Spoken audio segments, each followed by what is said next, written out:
Hi everyone, what a stunning view behind me of 3 new incredible EMTBs from Canyon.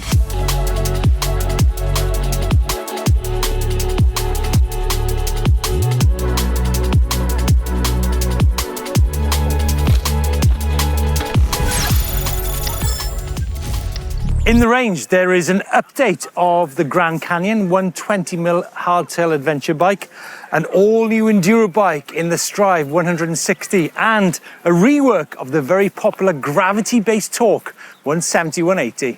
The Grand Canyon is possibly Canyon's most affordable EMTB, and I think it's a masterstroke of Canyon to introduce the new Bosch ABS braking onto this bike, which I'll come on to in a bit.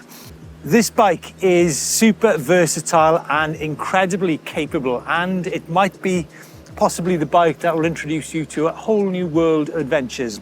Of course, many people will consider this bike to be your commuter bike, your everyday bike, but with the Bosch motor, the long-range battery, ABS braking, you can get up into the hills and explore a whole new world. In terms of some of the basics on it, it's got a 120mm fork, it's a hardtail bike, it's the Bosch Performance CX motor, which puts out 85 Nm of torque. You've got the option of either having a 625 watt-hour battery or a 750. The Bosch Connect will give you access to pre-ride route planning, navigation on your ride, and also anti-theft. There's a variety of displays available for the Bosch system. And yeah, ABS, why is that so important? Well, I think what's important with ABS is that if you ride this bike in cities, or maybe if you take it off-road onto some fire trails, the problem with fire trails is the unpredictability of the surface.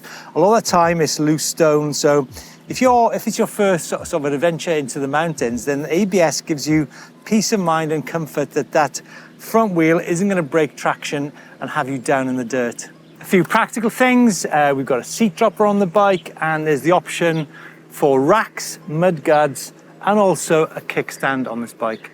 The Strive, to say I'm excited about this bike is a massive understatement. I've already been fully involved in some pretty full-on terrain around here in Garda on the Strive. I love it, I absolutely love it. It's a perfect sort of mid-travel bike for me, the type of riding I do.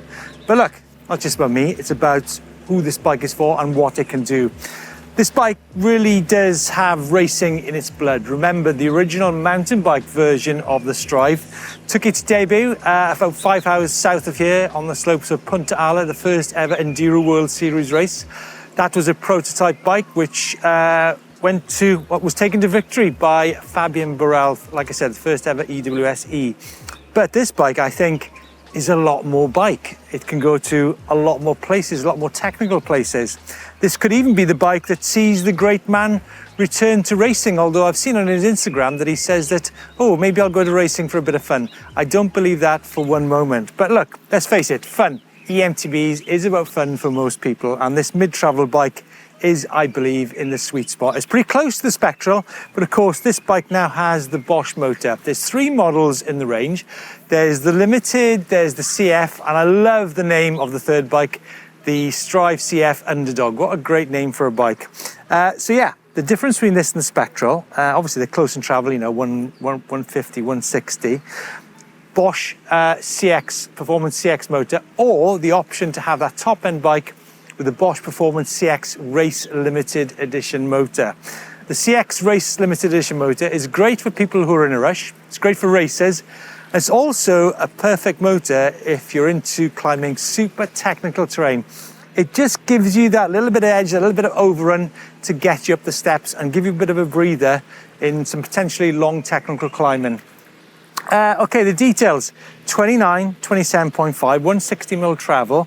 The option of either a 625 or a 750 watt-hour battery in each of the bikes. Full carbon frame for all of them. Like I said, it's a full-on bit of kit. It is fully made for descending, along and across, and technical climbing. Bosch's mini remote on the handlebar, one of the neatest on the market. System controller on the top tube, which shows you your battery range and the on-off switch, obviously. A horizontal shock mount on it, seat dropper, obviously. And like I said, some big hitting components, 220 disc up front, 203 on the rear, and a proper bike to get involved in. Okay, folks, a few of the geometry details on this bike. The huge all-round potential of the Strive is reflected in its geometry numbers, which Canyon have achieved through considerable R&D with riders and engineers. For example, a 63.5 head tube angle combines with a wheelbase of 1304 and a bottom bracket offset of 25mm, together, remember, with the suspension design to create a bike which has balance and poise in corners and descending. At the same time, the 445mm chainstay and 78-degree seat tube angle keeps you balanced as central as possible on climbs. These size large numbers combine to make a very potent enduro-style bike. Unsurprisingly then, the torque also has similar numbers, just tweaked a bit more towards the gravity side of the business. We've now moved from enduro, remember the Strive's got a 38 Fox 38 fork in it, to the Torque, an all new design, 170, 180mm travel, 180, 38 up front. It's a bike that's looking for trouble. Let's not beat around the bush. And that's reflected in the geometry, the frame, the travel, and of course the suspension design. This is, I think Canyon say it's a grade 5 rated gravity frame on the bike. What about it? This is very much a bike which is designed to avoid the stinky uplift trucks or a chairlift station which is closed for lunch. I think more than that, the fact it's got a huge, either a 720 or a 900 watt hour battery, it means you're not restricted by bike park opening and closing hours. And its capability, it is a very capable bike. I mean, look how low slung it is. Look how low the top tube is, the standover on the bike, which means it's definitely for a person who wants to get that bike in the air, hit those downhill runs, hit the bike parks. It's a stunning looking bike. I think it's one of my favorite in the range. It's got a different shock position on this bike. As you can see, the first things you notice is the fact that it's got a top tube mounted water bottle in there. And the angles on this bike, it is low, slack and flat out. I like the neat dinky mud guards front and rear. That's a nice touch. I'd actually like to see that on the other bikes in the range as well. 29, 27.5 inch wheels in it. It's got proper gravity tires on it. It's quite interesting that this bike has got Sunringley 29 with a 37mm rim up front and a 27.5 with a 42mm rim on the rear. Interesting to see how those perform out on the trail. So the Torque is available in either carbon or alloy versions. Remember the battery on this bike, indeed in all the Canyon bikes, are easily removable. And on this bike is the Shimano EP8 motor. So that's it. I just wanted to give you guys a quick run through of these 3 new bikes, which are all available from this moment in time. On Sunday, I will introduce you to just what the Strive is capable of. It's certainly one of my favorite Canyon bikes, along with the Spectral. But as you can see, there's something in here for everybody. So please do let us know what your new favorite Canyon EMTB is. Thanks for watching.